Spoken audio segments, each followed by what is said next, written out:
Welcome to the Legends Football League, also known as the LFL.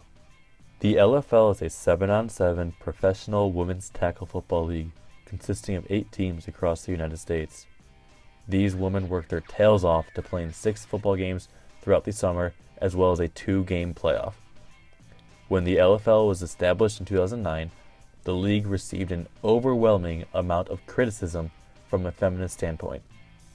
Contrary to this popular belief, I will argue that the LFL is actually heading in the right direction in promoting feminism. Now, I know what you might be thinking. How in the world does this promote feminism? I will give you 4 reasons as to why the league is a great outlet for women's rights, and 1 suggestion on where the league can further improve. Reason number 1, post-feminism. Many have criticized the LFL due to the pernicious objectification of its players. Although the players' uniforms are revealing, these uniforms are similar to other women's sports. Los Angeles receiver Cynthia Schmidt stated this about the uniforms: "There are plenty of sports that require women, and even men, to wear smaller/tighter clothing, and it is just part of the game. I, and we, do not feel objectified for playing in what is essentially a swimsuit. We all work hard on and off the field in training and with healthy eating for our bodies, and we should not be embarrassed to show that." Schmidt's statement is consistent with post-feminism culture. Scholar and feminist Rosalind Gill defined post-feminism as the era after second-wave feminism and when legal equality between men and women were reached. Gill describes post-feminism as a shift from objectification to subjectification, and a focus upon choice, individualism, and empowerment. These LFL athletes willingly chose to participate in football, and many of them liked the uniforms. Seattle's Megan Hansen stated, "I'm competing at such a high level of play that I don't have time to waste thinking about what my uniform looks like. Better believe I'm proud to be a player of the LFL. I mean, damn, can I live?" And Chicago's Allison Alberts, "Honestly, I like playing in uniform. The bruises and turf burns are like a badge of honor to me." Many of these women love the uniforms, showing off their bodies, and the opportunity to play in a physical environment. These statements by these women reflect that they play football for themselves, not for the sake of men. Reason number 2, makeup and glitter. Many critics of the LFL also argue that the makeup and glitter on the football players are worn specifically as a method for objectification. However, I argue that the makeup worn by these players further the post-feminism culture. There is no rule in the LFL that players are required to wear makeup during their games. The women that choose to put makeup on their faces do it for themselves.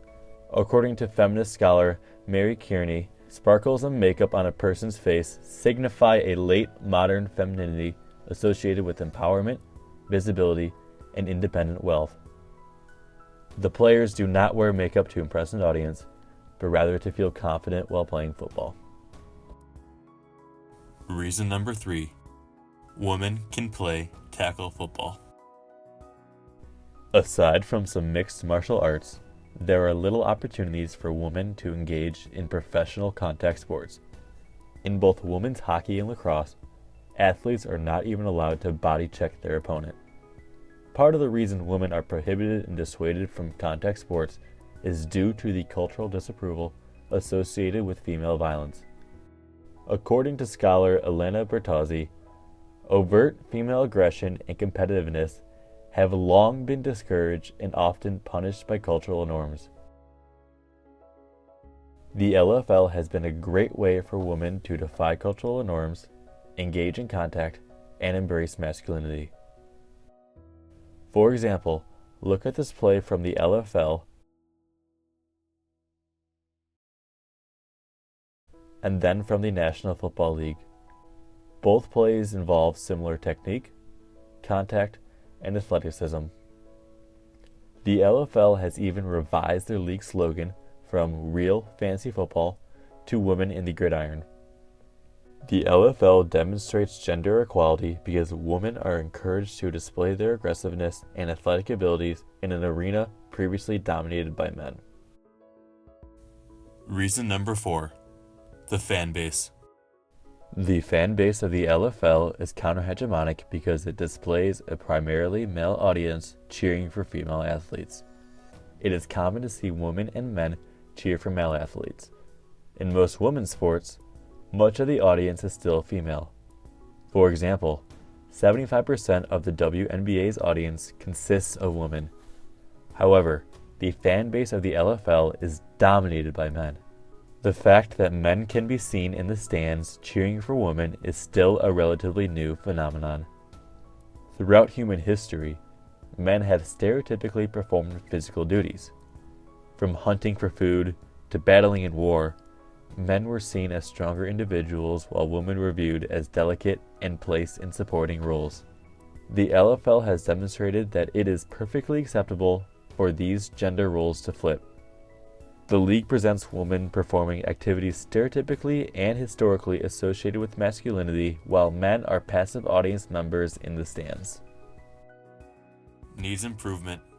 Intersectionality. Although it could be worse, the LFL definitely needs to address intersectionality within the league. The LFL does a nice job of racially diversifying its athletes.